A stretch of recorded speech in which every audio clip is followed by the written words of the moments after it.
അരിസ്റ്റോട്ടലിൻ്റെ പോയറ്റിക്സിൽ catharsis എന്ന term നമ്മൾ ശ്രദ്ധിച്ചിട്ടുണ്ടായിരുന്നു.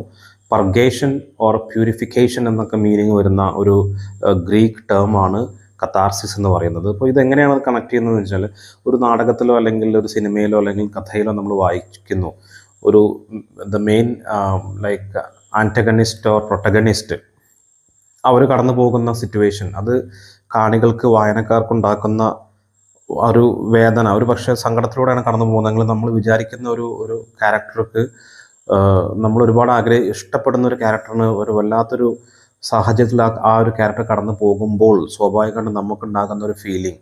അപ്പോൾ നമ്മൾ അതിൽ നിന്നൊരു ലേണിംഗ്, ഒരു പാഠം പഠിക്കുകയാണ്, ആ വഴിയിലൂടെ നമ്മൾ പോകരുത് എന്നുള്ളൊരു പഠനം കൂടിയാണ്, നമുക്ക് ഒരു പ്യൂരിഫിക്കേഷനാണ്. ഞാൻ അങ്ങനെ ചെയ്തിട്ടുണ്ടെങ്കിൽ, മുമ്പ് ഈ ഒരു സ്പെക്ടേറ്റർ ഇത് ചെയ്തിട്ടുണ്ടെങ്കിൽ, ആ സ്പെക്ടേറ്റർ കൂടി സ്വയം ഇനി ഒരിക്കലും അങ്ങനെ ചെയ്യാൻ പാടില്ല എന്നൊരു പ്യൂരിഫിക്കേഷൻ മൈൻഡ് അവിടെ വരുന്നുണ്ട്.